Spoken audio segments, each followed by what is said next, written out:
Well, hello everybody. Thanks for the opportunity to address you and my apologies for not being there in person.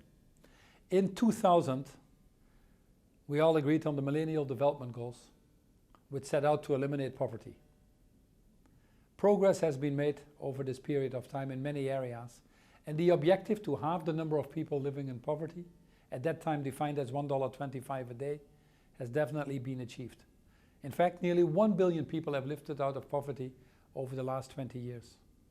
3 million children's lives have been saved each year due to improved hygiene and sanitation, and more people than ever are in education. It is a good time to live. However, during the 2000-2008 crisis, I believe we got a stark reminder that more was needed. We discovered what people call the financial crisis becoming an economic crisis, and finally perhaps a political crisis, that ultimately, in my opinion, it was really a moral crisis. We discovered that we had created a system that had enormous levels of public or private debt, overconsumption, and frankly, leaving too many people behind. And any system where too many people are left behind or don't feel they fully participate will ultimately rebel against itself. And I believe we're seeing some of that in this challenging world that we live in today. We're now in 2016. In 2016, nearly 10 years later, following the crisis, our debt levels have actually increased by $57 trillion. We're putting further pressure on our planetary boundaries with a consumption model that is still far too linear. And yes, we're leaving too many people behind, with now the richest 1% of the global population having the same wealth as the bottom 99%. Unfortunately, climate change runs through all of this. And climate change is disproportionately affecting the poor. In fact, according to the World Bank, over 100 million more people will be pushed back into extreme poverty if we don't take climate action now. Fortunately, last year, the world agreed to Sustainable Development Goals, which are replacing the Millennial Development Goals, more timely than ever. In fact, I would call them a scorecard of where the world is falling short. 17 goals, 169 targets. And the overall goal, not surprisingly, is to irreversibly eradicate poverty in a more sustainable and equitable way, and doing that in the next 15 years. The most important thing is what we agreed in Paris. Underlying this is getting to grips with the issues of climate change. Now, unlike the MDGs, which were very much focused on the developing markets, this is a universal agenda. It's an ambitious agenda, and it requires partnership and involvement from all of us. Yes, the private sector must play a more active and crucial role. After all, if you take developing countries, for example, business accounts for 60% of the GDP, 80% of the financial flow, and 90% of the job creation. We simply cannot get this job done without involvement of the private sector. Looking at it differently, the SDG implementation will cost about $2 to $3 trillion a year on this global economy of about $110 trillion. Overseas development aid from all the other countries combined is only $140 billion. So we do need the private sector by making the billions available to unlock the trillions.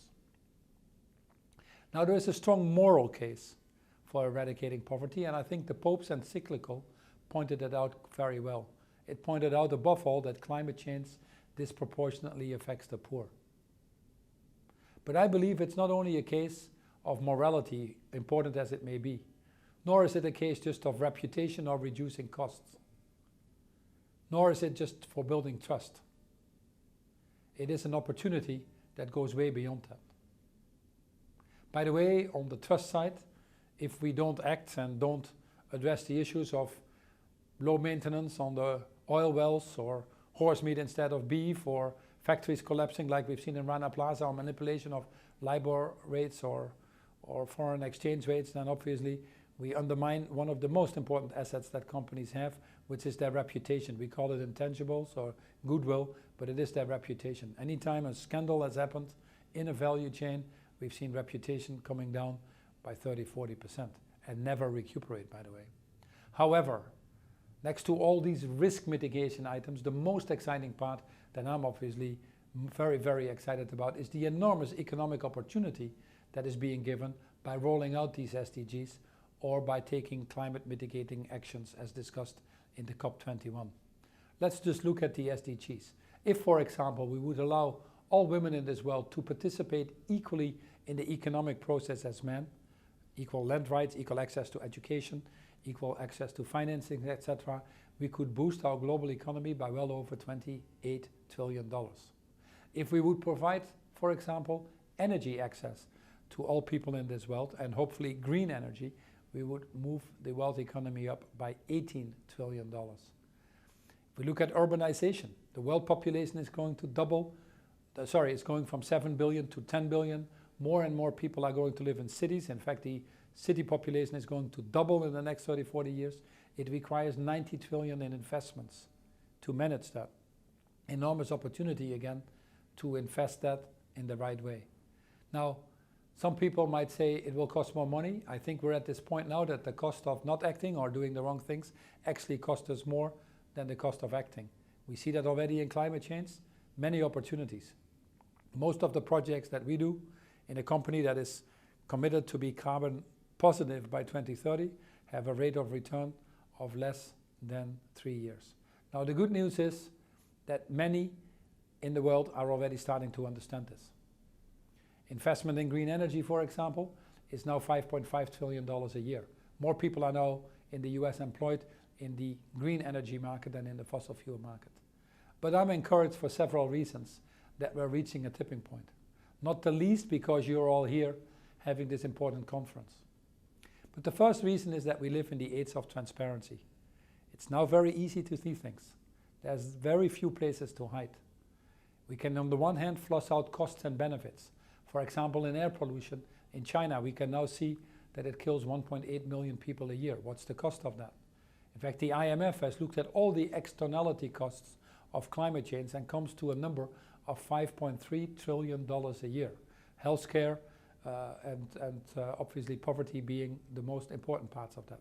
That same transparency actually forces companies to act because you can now see what your social compliance is in the value chain, which is obviously needed to build that trust and obviously over time become a more attractive employer.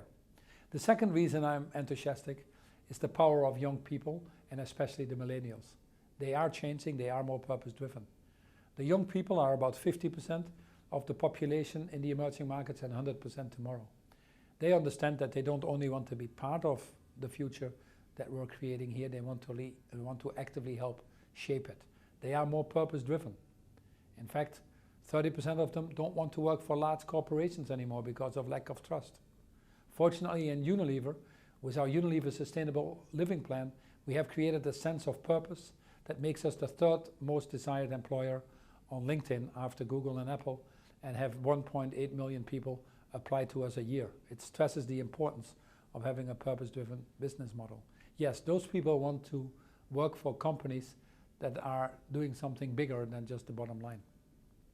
The third reason I'm enthusiastic, and probably the most important reason for your conference today, is that the financial market is increasingly getting involved. I do believe we have reached the tipping point when the financial market gets involved. The green bond market has risen from next to nothing a few years ago to nearly $50 billion last year. Divestiture of fossil fuel movements are picking up. And institutional investors, with more than $24 trillion under investment, were calling for a price on carbon in Paris. Mike Carney has started his financial disclosure task force on carbon exposure. And increasingly we see the rise of social indexes or social stock exchanges and ESG investing. In fact, the magnitude of the scale of transition that is needed to achieve these sustainable development goals and attack climate change is slowly coming through to the financial market as well. Just to put one last fact out there is, if we want to stay below the 2 degrees, which I highly recommend we do, then 2/3 of the fossil fuel reserves that have been discovered already today need to be stranded. So it's no wonder, no surprise, that both the financial industry as well as the insurance industry are getting more and more interested. Now you would agree with me that these are moral and economic cases for tackling this, and that both of them are coinciding. And it's hard to deny this movement that is picking up. I'm encouraged by the growing evidence and increasing number of investment and insurance companies fully understanding this. And I'm sure that they will be the ones that will be successful in the years to come. Now, we all also understand how difficult it is to be a politician these days. It requires the private sector and the financial sector to step up, and I believe put the interest of the common good ahead of our own, knowing that by doing so we will ensure that we can continue to thrive for the long run. We have to help de-risk the political process. One thing that stuck to me was a recent phrase that I read from the Dalai Lama.